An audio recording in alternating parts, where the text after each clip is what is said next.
ஜூலை 25ஆம் தேதி முதல் 100 நாட்களுக்கு தமிழக மக்கள் உரிமை மீட்பு பயணம் மேற்கொள்ள இருப்பதாக பாட்டாளி மக்கள் கட்சியின் செயல் தலைவர் அன்புமணி ராமதாஸ் அறிவித்துள்ளார். இது தொடர்பாக அவர் வெளியிட்டுள்ள அறிக்கையில், தமிழக மக்களுக்கு நல்லாட்சி வழங்குவதை விட நல்லாட்சி வழங்குவது போன்ற தோற்றத்தை ஏற்படுத்துவதில்தான் தமிழக அரசு தீவிரம் காட்டி வருகிறது என்று தெரிவிக்கப்பட்டுள்ளது.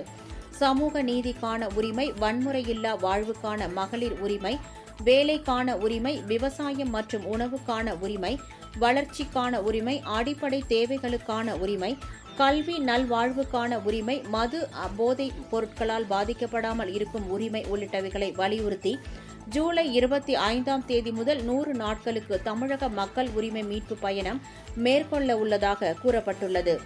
இந்த பயணம் செங்கல்பட்டு மாவட்டம் திருப்போரூரில் தொடங்க உள்ளதாகவும், உன்னத நோக்கம் கொண்ட உரிமை மீட்பு பயணத்தில் அனைத்து தரப்பு மக்களும் பெருமளவில் பங்கேற்க வேண்டும் என கேட்டுக் கொள்ளப்பட்டுள்ளது.